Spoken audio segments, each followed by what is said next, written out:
Бізді қызықтырған бір сауалдың осы оқиғаның анық-қанығын көзбен көріп куә болған Мекеңнің құрасы Тілеген Кенжебеков ақсақалдың сөзі ел аузындағы алып қашпа әңгіменің ақиқаттығын растай түсті.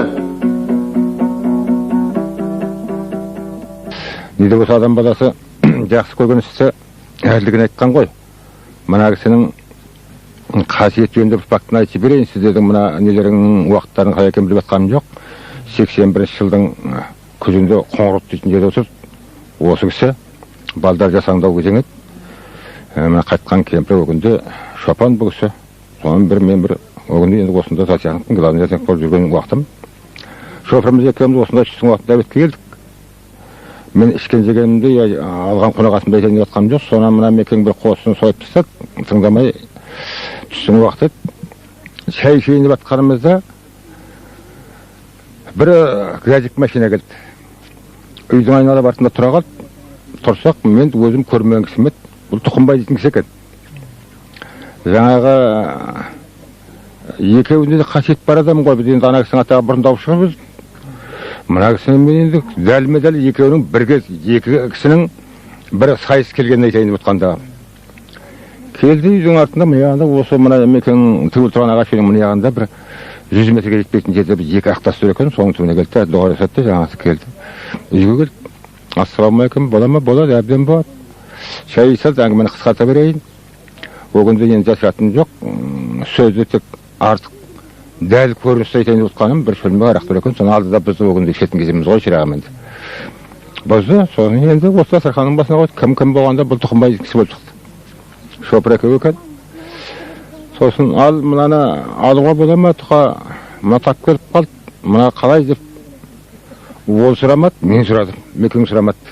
Мекең құйды да қойды. Ой шырағым-ай, бұл дастарханның басына келіп мен сен айта алмаймын деп сөйді. Ала бердің, ел шығарып, ел татып атқан нәрсе болса, не арасында қарамаң ала бердің деді. Бір мүмкін ала жібердік, Мекең де ала жіберді. Шай орталай бергенде тамсанып мына кісінің екі өзі босағада болды. Яғни Тұқымбай дейтін кісінің. Сонан шай ішіліп болды. Батаны мен жасайын, дұғаңды өзің оқыш деді. Бұл екеуінің тұңғыш кездесуі екен. Тұқымбай мен мына кісінің кездесуі. Сосын мына кісі, жаңағы Тұқымбай дейтін кісі батаны жасатты, кім Мекең өзінің дұғасын оқыды. Сосын тамақтың пісіп жатқанын білді, тамақты жеп. Асықстау едік, жүретін едік жолға, бірақ өзінің тамағын тастап кетуге болмайтын болды. Мен жаңа осы үйге кірерде есігінің үстіне менен дөдегелі үзіктің арасынан бір жыланды көрдім. Содан ығысық балып отырмын мен. Шаңырақтың да қасиеттің де осы үйде ұлы ұясының бар екенін сезіндім. Содан тамаққа қарайым, батамды беріп, дұғамды жасап, кетем бұл тұңғыш келіп отқан сапарым еді деді. Осы Тұқымбай тірі ғой қазір енді. Осы кісінің айтқан әңгіме 81-дің бұл күзет, жылы күзі. Ал енді сол айтқан, содан бері бұл кісі енді аржанда біз ести білдік. Бала кезінде 13-14 жасында атасының басына барып, іздеп тапқан кітаптан осындай оқыды, дағдыланды. Не керек, көп сөздің қысқасы. Атасы сәті берді, ел айтатын еді, аңыз қылып. Ұлы осындай емсек, көреген, емі қона білетін, айтқан батасы қабыл болатын дуалы кісі дейтін еді. Сол атасының енді ұрпағы болып, осы кісіге қонды. Осы ел болып, жаңғыз мен емес, бүкіл ел, осы бозашты бек, тіпті даже Маңғыстаудың түгел мойындаған уақыт қазір.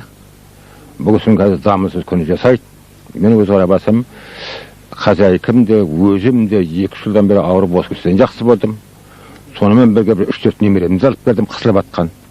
Таза осы кісінің күшімен енді біздер үлкен адамымыз ғой, кетіп қалармыз деймін қонбаса. Ана сәбилердің 3-4-еуінің өмірге аман қалуы таза осы Нәбип Мергеннің емсектің арқасындағы осы кісінің атадан алған қасиетінің мына біздің ұрпағымызға жалғасып, себебі тиіп жатқан себебі осыдан болды.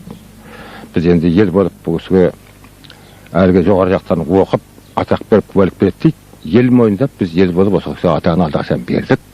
Алғысымызды айтамыз. Үкіметтің тарапынан болсын, елдің тарапынан болсын, біз емделуші атынан жақсылық не тілек айтасын бұл кісіге десе, тілектегі болатын жақсылықпенен жақсы батаға елдің алғысына осы кісіден бөленіп, осының бір ғұмыр ұзақ болғай деп тілейміз, басқа айтарымыз жоқ қарағым.